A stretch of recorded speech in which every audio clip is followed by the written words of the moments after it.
Hello, everyone. Welcome to the April 4th Coalition Show. This is the November 24th, 2025 edition of the show.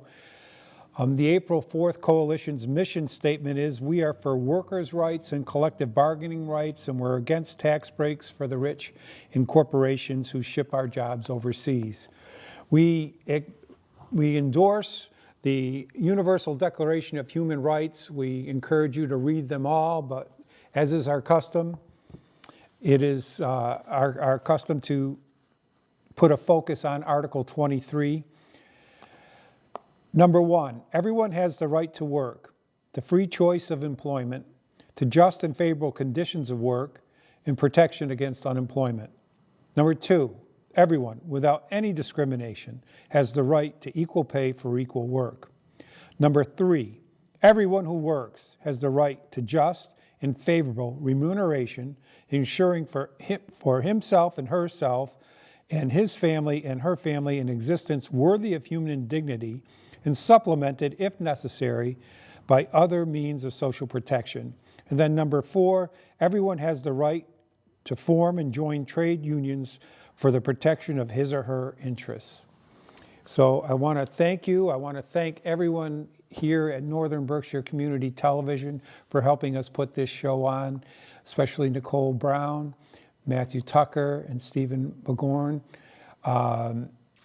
Unfortunately today, I'm doing this show solo. It's unfortunate for you people out there, but we've had sicknesses crop up and work schedules that conflicted. It was our intention to have a 4-person panel today, but I'm going to muddle on as best I can, and where our focus is on Thanksgiving. So I'm just thankful for all the people that helped support us put this show on. And in wanting to talk about Thanksgiving, I wanted to focus on the Thanksgiving address. I first came across it, I think, by accident. I went to a potluck dinner when I was about 18, 19 years old in Amherst when I was a student at the University of Massachusetts. And the Vietnam Veterans Against the War were holding a potluck dinner in support of a Native American group that was called Gunyanka, that had taken over a Boy Scout camp that had been abandoned. And they were having some problems with the authorities in a dispute of whose land it really was. And so the Vietnam vets were raising money and food to bring to those people. And there was a member of the Six Nations Confederacy of Gunyanka that was there, and he gave thanks before the potluck supper. And it was an amazing memory for me. First, everyone was in a circle, and they sang a song about, in this circle, there's got to be room for everyone. And they said, move on over, if we got to make room for all.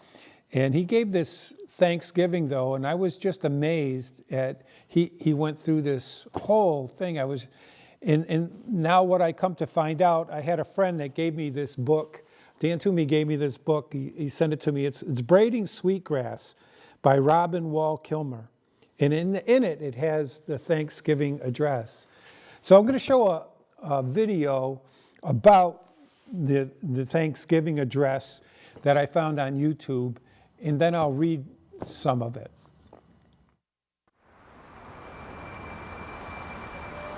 The Thanksgiving Address, Ahonda Galiwa Dekwa, Words Before All Else.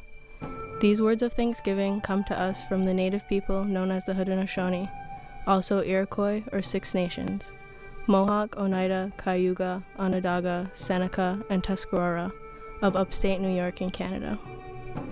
The Thanksgiving Address has ancient roots dating back over 1,000 years to the formation of the Great Law of Peace by a man called the Peacemaker, and perhaps before that. Today, these words are still spoken at the opening and closing of all ceremonial and governmental gatherings held by the Six Nations. A speaker is chosen to give the Thanksgiving address on behalf of all people.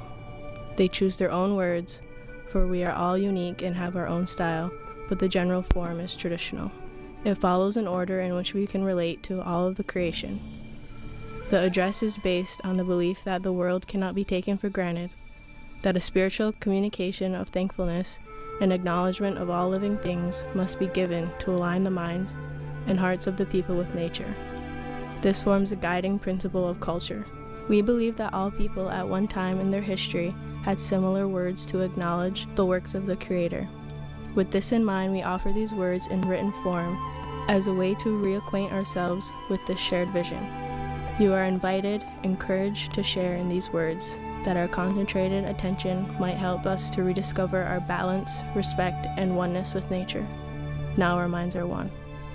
Giungiukwa Sodahosios Ana Angadaswa Ahantagladekwa. Agogo Oscar undi the Dwawe Nuni ne Agonigula Donat de Tino Latus ne Anunqua Sua Donat Yakinista Ahunja. Tonio Dohak ne Aguanigula. Tau. Agogo Oscar de Wawa Nuni ne Agonigu. Donat de Tino Ladu ne Anunkat Sua. Donat Gaju Sua. Tonio Dohak ne Agonigu. Tau. Aguega Oscar Dida Wahwe Nuni ne Aguanigula Donat de Tino Lado ne G Sanquaya Doi Donat Gayan Tosala. Tonio Duhak ne Aguanigula. Agogo Oscar undi the Dwawe Nuni ne Aguanigula Donat de Tino Latus ne Anunqua Sua Donat Gondilio. Tonio Dohak ne Aguanigula. Tau. Agogo Oscar de Wawa Nuni ne Agonigu. Donat de Tino Ladu ne Oguila Sua Donat Oji Don Agua. Tonio Dohak ne Agonigu. Tau. Aguega Oscar Dida Wahwe Nuni ne Aguanigula Donat de Tino Lados ne Gaeli Nigavilage Donat Yokisutagua Lediwelas. Tonio Duhak ne Aguanigula. Tau. Agogo Oscar undi the Dwawe Nuni ne Aguanigula Donat de Tino Lados ne Gyokaneka Galakwa Donat Asataneka Galakwa. Tonio Dohak ne Aguanigula. Tau. Agogo Oscar de Wawa Nuni ne Agonigu. Donat de Tino Ladu ne Oji Stunkwa Sua Donat Gaeli Niangwadia. Tonio Dohak ne Agonigu. Tau. Aguega Oscar Dida Wahwe Nuni ne Aguanigula Donat Donchinu Walados ne Seguayan Dizo. Tonio Duhak ne Aguanigula. Tau. Ana Wagaliu Hadonga Noah Vinizalate Dogatanizike Nigoha ne Iziki Isotos Asundalaya Suasa. Tonio Dohak ne Aguanigula. Wow. So what I'm going to do now is I'm going to read from this using the book Braiding Grass that I showed you earlier. Highly recommend it, Braiding Sweetgrass. But it has it written down because this was an oral tradition, it was never written down, but this is a copy that in 1993 was written down. The actual words of the Thanksgiving address varies with the speaker. This text is widely publicized version of John Stokes in Kiwanis Sayum. So here it goes. Bear with me. Today we have gathered, and when we look upon the faces around us, we see the cycle of life continue. We have been given the duty to live in balance and harmony with each other and all living things. So now, let us bring our minds together as one as we give greetings and thanks to each other as people. Now our minds are one. We are thankful to our Mother, the Earth, for she gives us everything that we need for life. She supports our feet as we walk about upon her. It gives us joy that she still continues to care for us, just as she has from the beginning of time. To our Mother, we send thanksgiving, love, and respect. Now our minds are one. We give thanks to all the waters of the world for quenching our thirst, for providing strength and nurturing life for all beings. We know it is power in many forms: waterfalls, rain, mist, streams, rivers, oceans, snow, ice. We are grateful that the waters are still here and meeting their responsibilities to the rest of creation. Can we agree that the water is important to our lives and bring our minds together as one to send greetings and thanks to the water? Now our minds are one. We turn our thoughts to all the fish life in the water. They were instructed to cleanse and purify the water. They also give themselves to us as food. We are grateful that they continue to do their duties, and we send to the fish our greetings and our thanks. Now our minds are one. Now we turn toward the vast fields of plant life. As far as the eye can see, the plants grow, working many wonders. They sustain many life forms. With our minds gathered together, we give thanks and look forward to seeing plant life for many generations to come. Now our minds are one.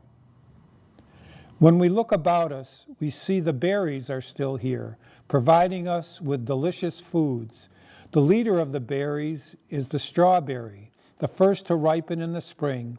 Can we agree that we are grateful that the berries are with us in the world and send our thanksgiving, love, and respect to the berries? Now our minds are one.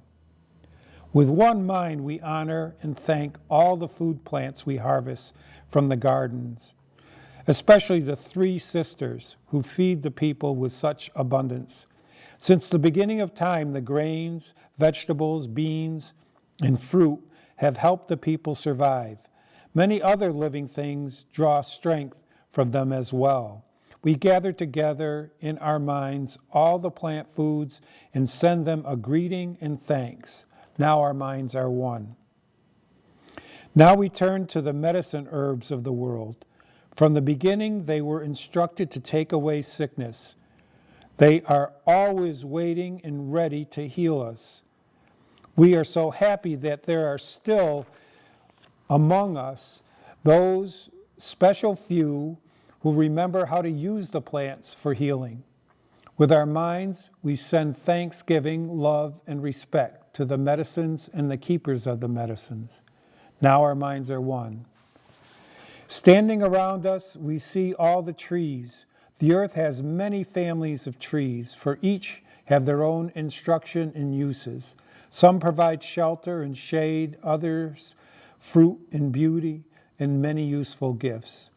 The maple is the leader of the trees, to recognize its gift of sugar when the people need it most. Many people of the world recognize the tree as a symbol of peace and strength. With one mind, we greet and thank the tree life. Now our minds are one. We gather our minds together to send out greetings and thanks to all the beautiful animal life of the world who walk about with us. They have many things to teach us as people. We are grateful that they continue to share their lives with us and hope that it will always be so. Let us put our minds together as one and send our thanks to the animals. Now our minds are one.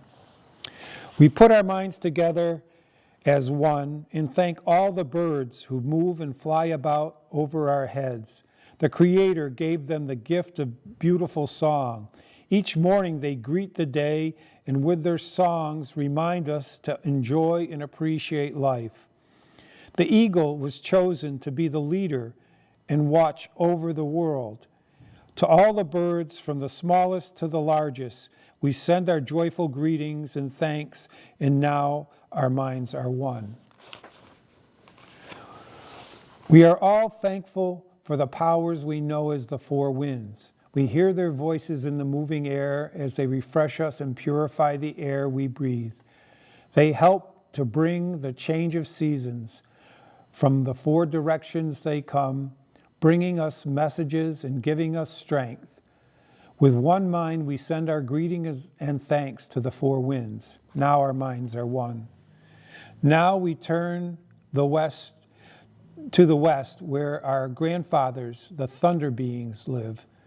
With lightning and thunder voices, they bring with them the water that renews life. We bring our minds together as one to send greetings and thanks to our grandfathers, the thunders. We now send greetings and thanks to our eldest brother, the sun. Each day, without fail, he travels the sky from east to west, bringing the light of a new day.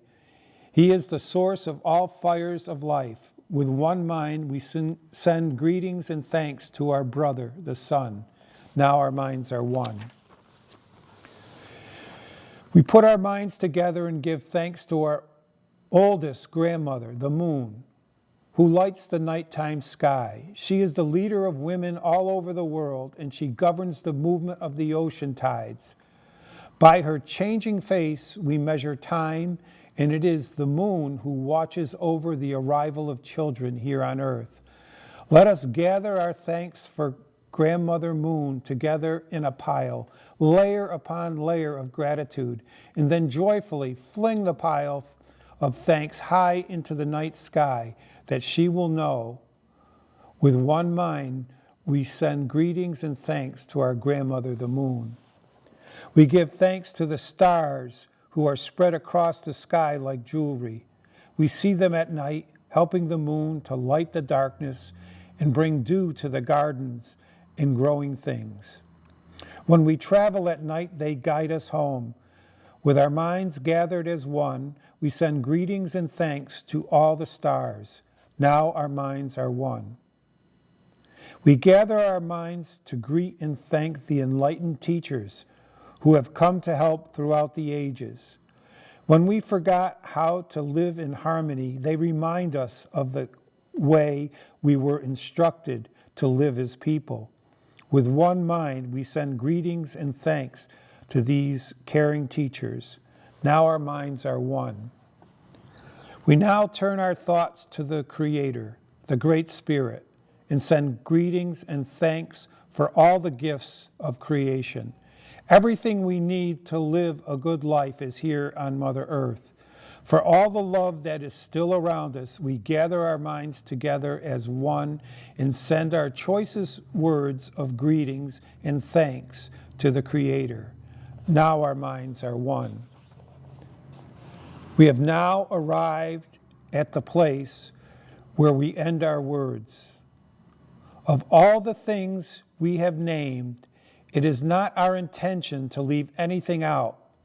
If something was forgotten, we leave it to each individual to send such greetings and thanks in their own way. And now our minds are one. Thank you for putting up with me reading that, but it's really moving to me. And the instruction at the beginning where it tells us that we should live in balance and in harmony, it's something that we should reflect upon every day.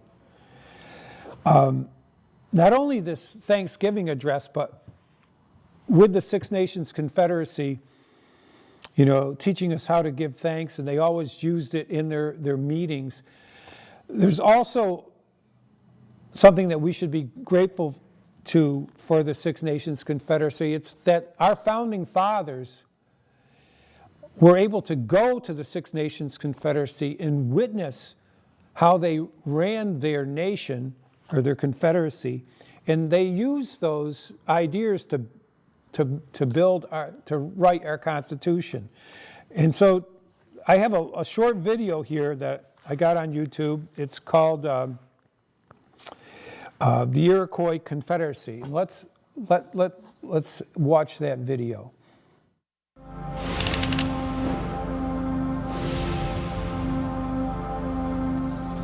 We're often taught that it was the ancient Greeks who invented our democracy. What they forget to mention is the group of Native Americans who helped show us the way. The Iroquois Confederacy inhabited northern and western New York State. They called themselves Haudenosaunee, meaning people of the Longhouse. The Confederacy was founded by the great peacemaker, Daganoweda, to put a stop to internal feuds and become a united front against outside threats.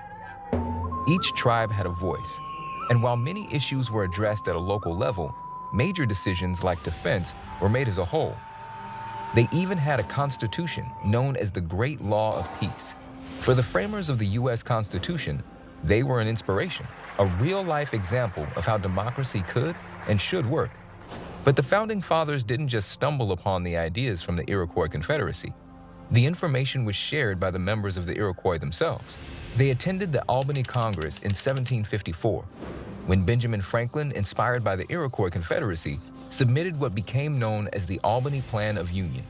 It advocated for the union of the colonies to improve security and defense from foreign powers. Although it was never adopted, its influence remained. In 1776, the Iroquois were invited to address the Continental Congress in Philadelphia, and shortly after, the Founding Fathers drafted a constitution echoing the Great Law of Peace. James Monroe even personally requested the company of the Oneida Chief for some guidance. In 1988, the U.S. Senate published a resolution paying tribute to the Iroquois Confederacy. It acknowledged its influence on the democratic principles which underpin our government today. Why do you think students in the U.S. are taught that our form of democracy stems from Greece and not from Native Americans?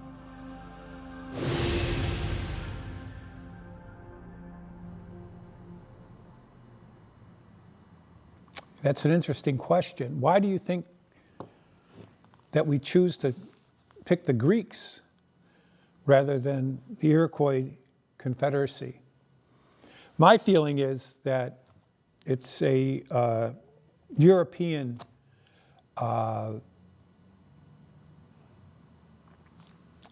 domination, that the superior feeling that Europeans are superior to the native people. And it was hard for people to recognize the fact that it was truly native people that gave inspiration to our Constitution. You know, in that Confederacy, they talked about working in harmony and balance together, and then, you know, uniting against the enemies that are outside us. And maybe we can reflect on that right now. We seem to be a very divided country, and we don't seem to have balance or respect. And the enemies without, we seem to be ignoring. And the two enemies that, you know, I look at is the poverty is the enemy, and the other enemy is the climate catastrophe that we are coming upon. And the interesting thing is that they just had the climate summit in Brazil, and they had the most representatives from the native people in the Amazon crying out for us to do something about climate change. And the United States didn't even send an official member of its government to that climate conference. And who are the people that are going to suffer the most from climate change? They're native, indigenous people all over the world. So, you know, maybe if we could stop this infighting and look at the enemy of poverty and climate, the climate catastrophe, maybe we can address these issues. I reflect on growing up in North Adams, I never really met too many native people.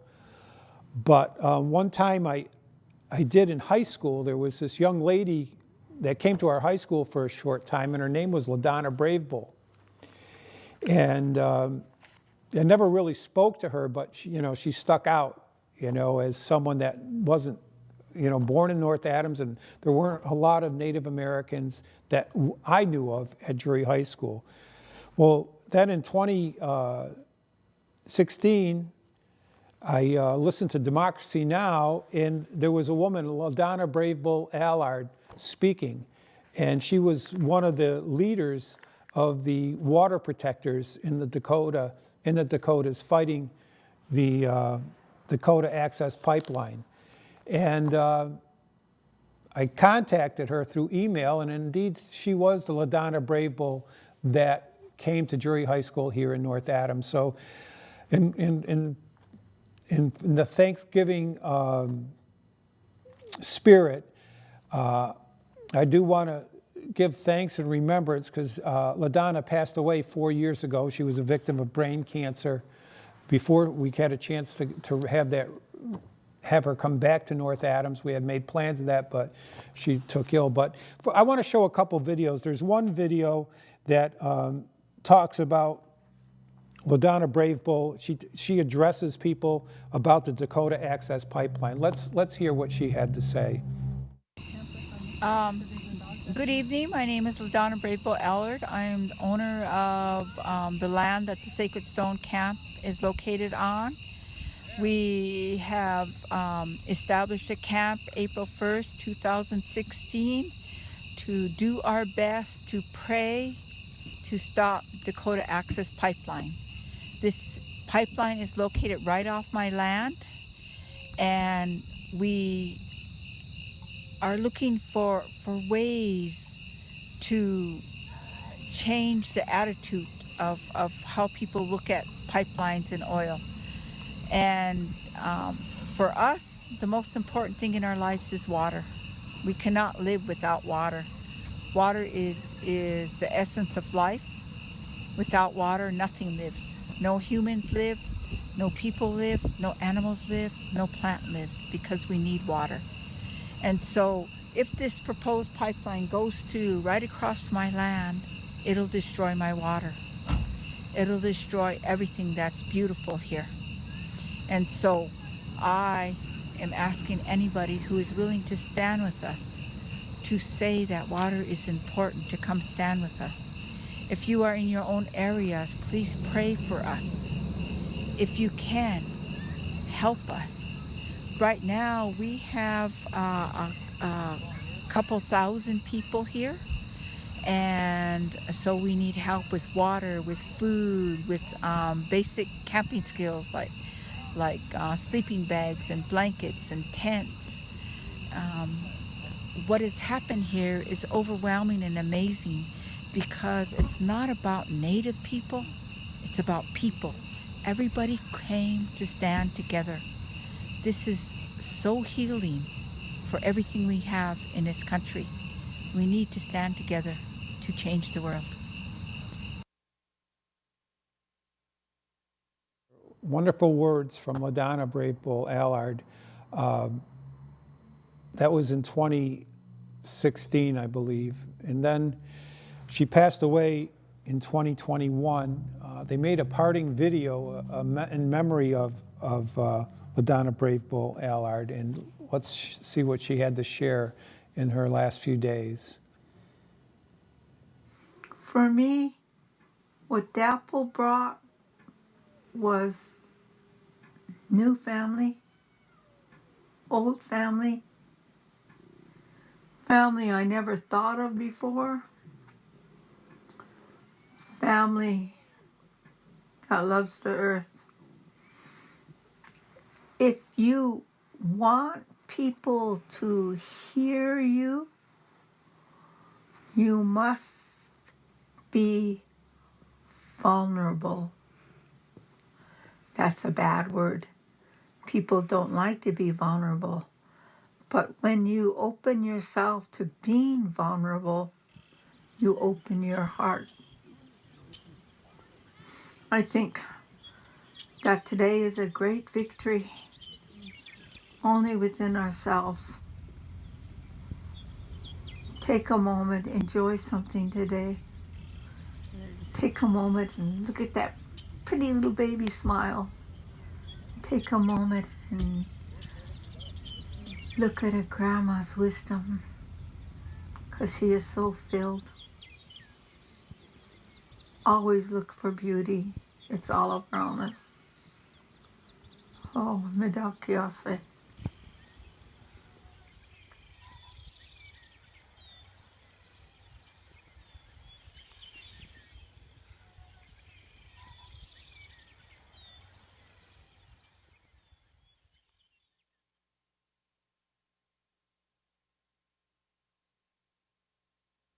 Well, those are inspiring words. She asks us to open up our hearts, and let's hope that we can do this on this Thanksgiving. Look to those in need, and let's not treat each other as enemies. Let's look at people who live in let's look at poverty as the enemy and try to raise everyone out of that poverty. So you can say power to the people, happy Thanksgiving, and enjoy the day and enjoy your family. Thank you. Mistakes of the bosses we must pay for. In the cities and the farmlands, the trenches full of mud. War's always been the bosses' is why, sir. The Union forever defending our rights. Down with the black leather workers unite. With our brothers and our sisters in many far off lands.